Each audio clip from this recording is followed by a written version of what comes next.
March 24th, 1945. Rheims, France. Supreme Headquarters Allied Expeditionary Force. A cold wind rattled the canvas walls of the operations tent as Winston Churchill stepped inside, his coat still dusted with the snow of a fading French winter.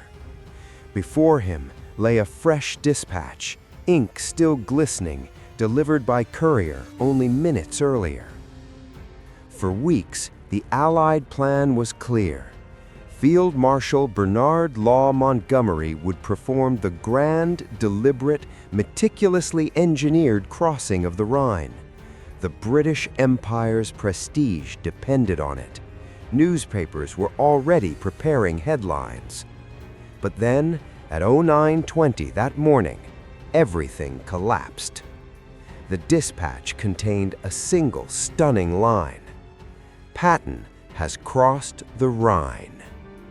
No announcement, no coordination, no waiting for Montgomery's set-piece assault.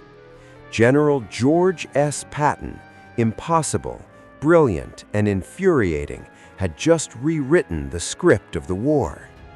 Within hours, Montgomery sent a furious message to Churchill, demanding that Patton be relieved of his command. What Churchill wrote next would determine not only the future of two rival generals, but the unity of the Allied command at the most critical moment of the war. To understand the political explosion that followed Patton's unexpected crossing, we must step back into the fragile alliance of early 1945, a coalition held together by victory, ambition, and distrust. Britain entered the final year of the war with its military prestige under strain.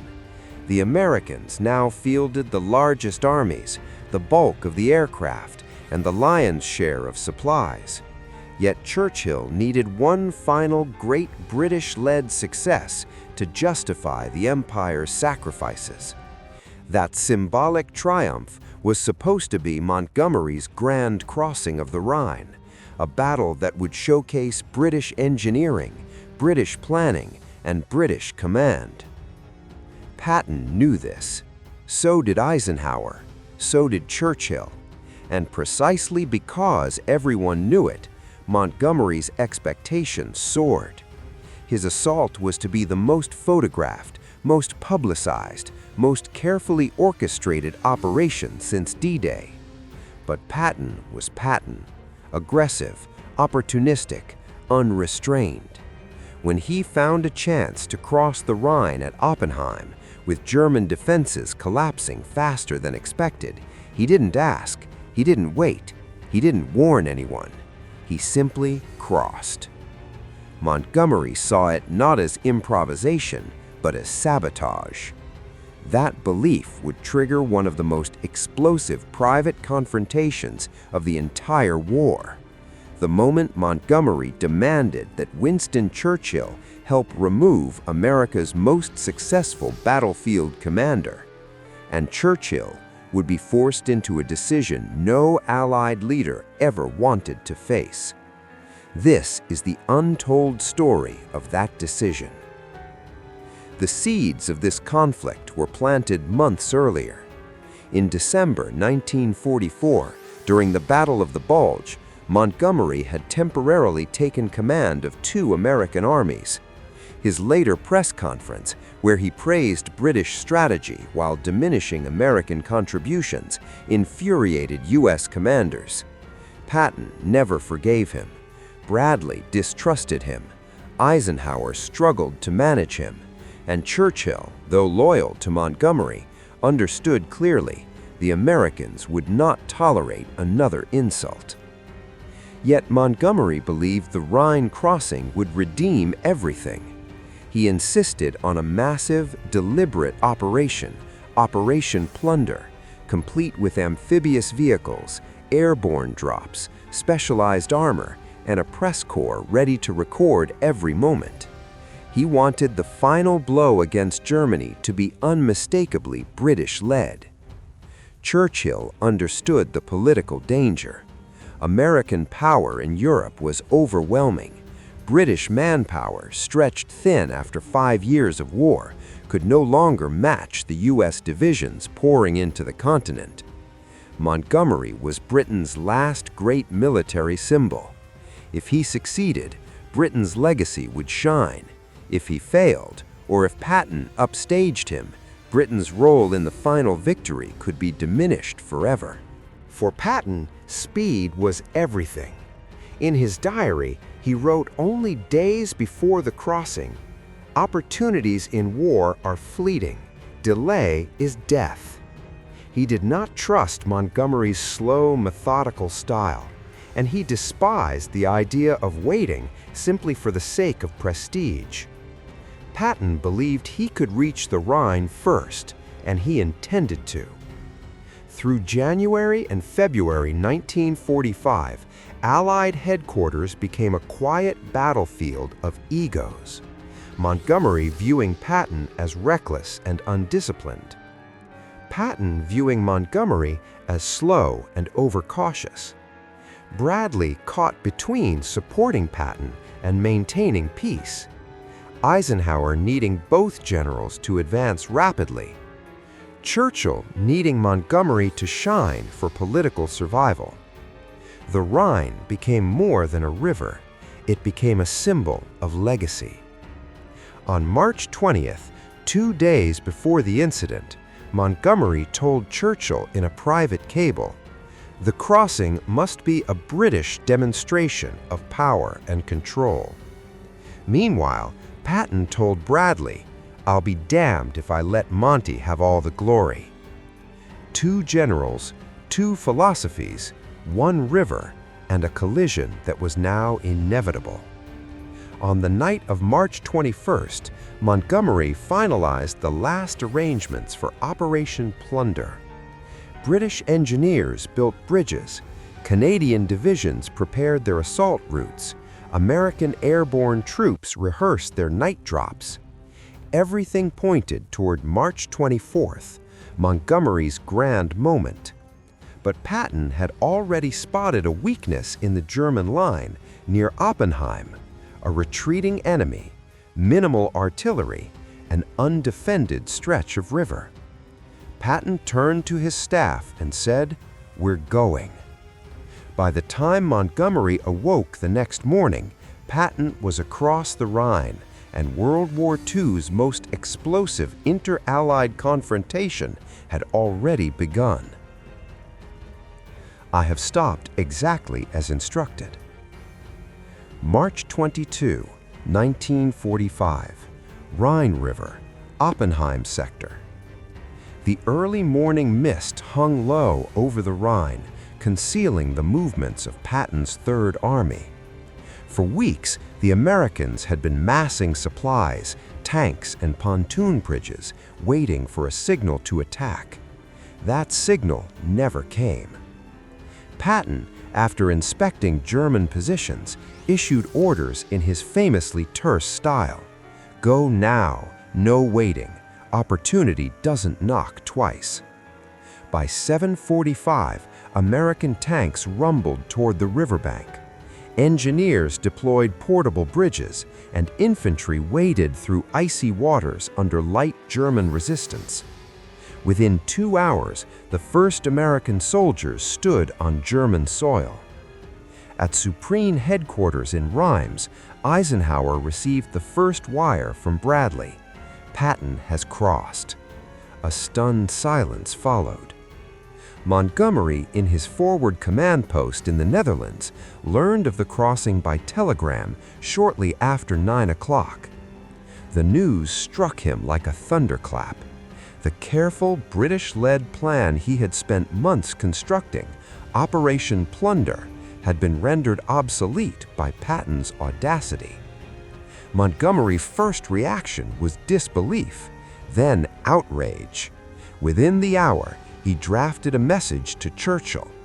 "This is an intolerable breach of discipline. Patton's reckless actions risk operational integrity and undermine the Allied chain of command. I demand he be removed from his command immediately." The cable did not hide his anger. Churchill received it at 11:15, reading it with a frown. He had anticipated tension between the generals, but this level of confrontation threatened the very foundation of the Allied command structure. Private notes in his margin reveal the depth of his concern. Two great armies, one reckless American, one aggrieved Britain, must navigate this carefully. The war itself depends on it. Montgomery's demand was clear. Either Patton faces removal, or Britain's honor and his own would be diminished. Meanwhile, Patton continued his advance across the Rhine. His armored divisions pressed forward with shocking speed, cutting off German retreats, capturing artillery positions, and securing towns well ahead of Eisenhower's expectations. By the end of the day, thousands of troops were on German soil, creating a tactical success and simultaneously a political nightmare.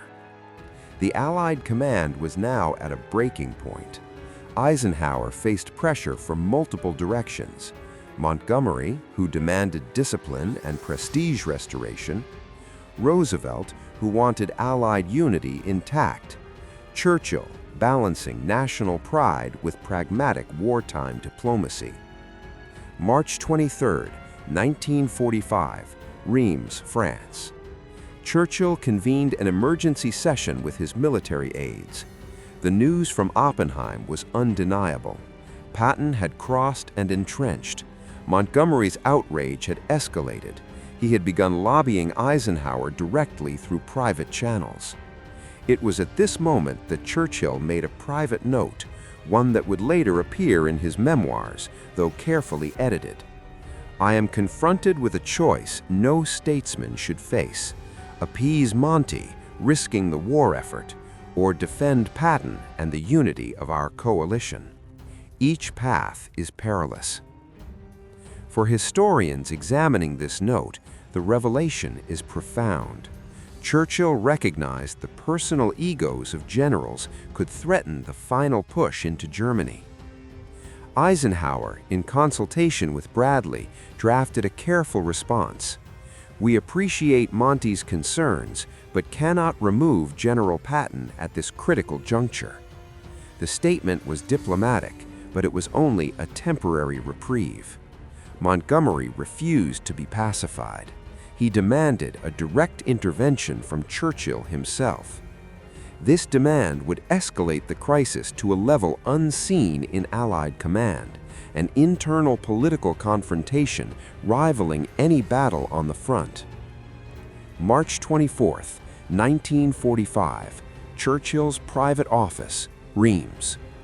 Churchill sat at his desk, surrounded by piles of dispatches, intelligence reports, and war maps. The Rhine, a strategic barrier and symbol of victory, now lay at the center of an inter-Allied storm. Montgomery's emissary arrived with another urgent cable. The crossing by Patton cannot stand unchallenged. British prestige and operational integrity are at stake. The Prime Minister must act. Churchill's response was deliberate. He dictated a reply, careful to maintain alliance cohesion while asserting authority. "I understand your concern. The unity of our command must not be broken at the moment of victory. General Patton will remain in command. The crossing has been successful and serves our shared goal." Montgomery's fury was immediate. He demanded a face-to-face conversation. Churchill, however, refused a direct confrontation. Instead, he summoned both Montgomery and Eisenhower to a confidential council. Meeting of Titans. In a dimly lit room, Churchill, Eisenhower, Montgomery, and Bradley sat around a table strewn with maps and reports. Tension was tangible. Montgomery spoke first, voice controlled but cold. "This is an insult to British planning and leadership. Patton acted without authority. He must be disciplined. Our honor is at stake." Eisenhower interjected calmly, "Monty, discipline is important, but the war is not about pride. Patton's actions saved time, captured ground, and weakened the enemy. Punishing him now would fracture the command." Montgomery slammed a fist on the table. Fracture? I see a British army humiliated, a strategy undermined, and an American general rewarded for insubordination. Churchill leaned forward, his eyes narrowing. "Field Marshal, the war does not afford us quarrels among victors. The Rhine is crossed. Victory must not be imperiled by pride." For the first time, Montgomery's fury met implacable resolve. Churchill's choice was final. He would not ask Eisenhower to remove Patton. After the meeting, Churchill retreated to his office.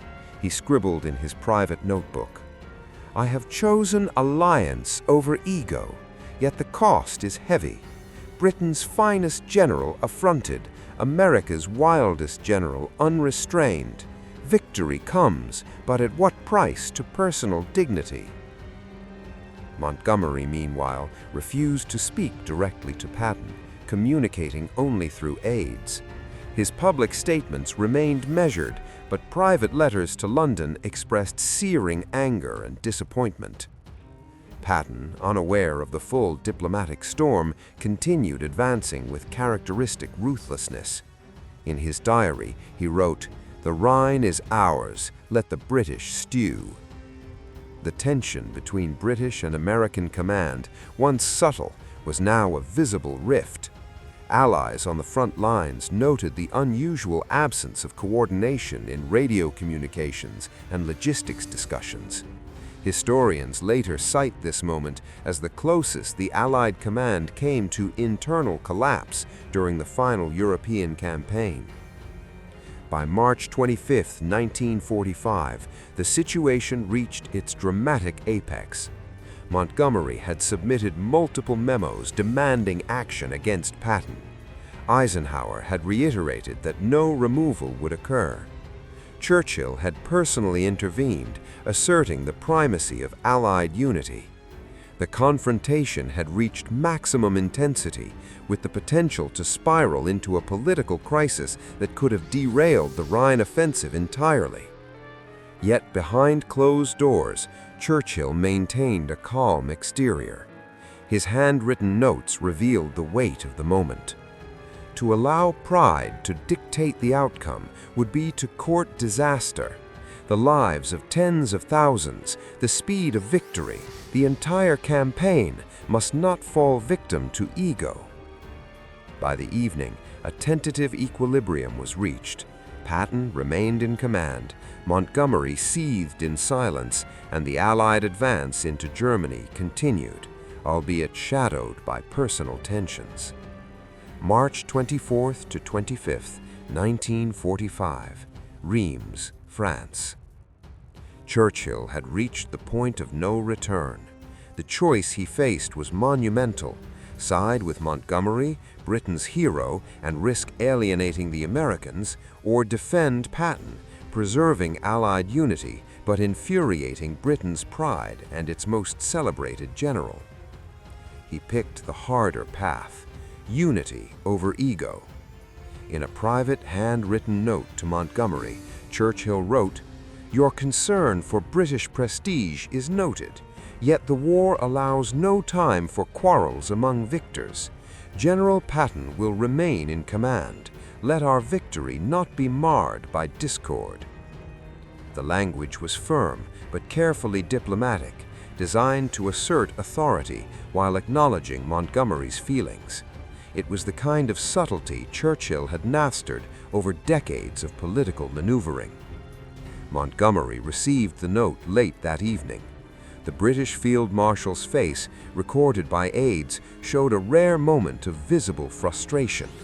He understood the decision was final.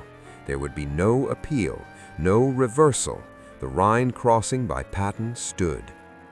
Across the Rhine, Patton remained oblivious to the diplomatic storm he had unleashed. His troops secured bridges, towns, and critical supply lines, effectively cutting off retreating German forces. By March 26th, Patton's forces had established a firm foothold on German soil, creating momentum for the final push into central Germany. Eisenhower, relieved that no command fracture had occurred, issued a brief communiqué to Allied forces. Allied operations continue under unified command. Success depends on our continued cooperation. Montgomery, constrained by Churchill's directive, tempered his own communications, emphasizing British achievements while privately simmering at being overshadowed. Letters sent back to London reflected his ongoing frustration, yet a grudging recognition of Patton's accomplishment was apparent. Churchill, in his private journals, noted the personal toll. To navigate the ambitions of great men is as perilous as crossing any river under fire. I have preserved the cause, though at the expense of personal pride and British vanity. The Rhine crossing became a defining moment in the final months of the European campaign. Patton's bold maneuver accelerated the Allied advance and disrupted German defensive plans. Montgomery's planned Grand Crossing, Operation Plunder, while executed later with precision, was overshadowed in historical memory by the audacity of Patton's initiative. Politically, Churchill had safeguarded Britain's interests without jeopardizing the alliance. Montgomery's reputation remained intact, though a quiet rift with Patton persisted. For the Americans, Patton's fame and his standing with Eisenhower was further cemented. The decision also set a precedent for Allied command. Victory took precedence over personal rivalry. The Rhine crossing illustrated that strategic flexibility and initiative could outweigh rigid adherence to protocol. Churchill bore the emotional weight of the decision. In his diary, he admitted, "I have chosen the broader cause over the narrower pride of men. To preserve unity, I have humored neither ego nor expectation. Leadership exacts such tolls." It was a rare moment in the war when the personal intersected directly with strategy. The Prime Minister's resolve ensured not only military success, but also the survival of the coalition necessary to finish the war. The Rhine crossing by Patton and the confrontation that followed left an indelible mark on the history of World War II. Historical impact. The Rhine was breached sooner than planned, accelerating the collapse of German defenses. Patton's reputation as an audacious and decisive commander was cemented. Montgomery's legacy, while not diminished, was complicated by the shadow of an American initiative that outshone his careful planning.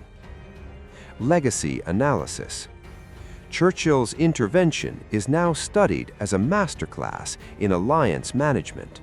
He prioritized strategic objectives over personal pride, balancing diplomacy, political necessity, and military reality. The episode demonstrated that wars are won not only on the battlefield, but also in the delicate negotiation of egos, national pride, and command hierarchy. In his private notes, Churchill summarized the moment with characteristic clarity. Victory allows no time for quarrels among victors. The Rhine is crossed, the cause is safe. Let history judge men by their deeds, not their tempers. For more untold stories of command decisions that shaped history, subscribe now. Imagine yourself in Churchill's place. What would you have done? Comment below with your choice and discover the human side of strategy in the world's greatest battles.